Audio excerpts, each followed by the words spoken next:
అయ్యా ఈ మీటింగ్లకి అంతా ఎట్లా నడుపుతున్నావు, ఇన్ని వేల మందికి 40,000 మందికి 3 పూట్ల భోజనము అన్నీ ఫ్రీ అంటావు, చాయ్ ఫ్రీ. ఒకసారి అమెరికా నుంచి ఒక ఆయన వచ్చాడంట, అమెరికా నుంచి ఆయన వచ్చి కాన్వకేషన్కి భోజనం దగ్గర నిలబడి how many I can pay అనంట. ఎంత డబ్బు కట్టాలంటే అన్నం వడ్డిచ్చాడు, ఫ్రీ అన్నాడంట.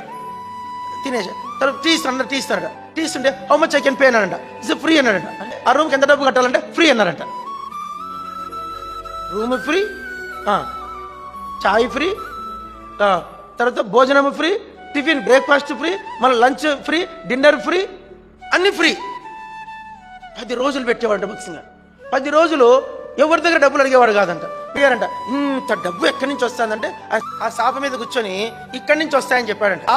ఆ శాప సాక్ష్యం, ఆ శాప భక్సింగ్ గారు ప్రార్థించిన శాప ఆయన కూర్చొని మోకరించి అరిగిపోయేదంట.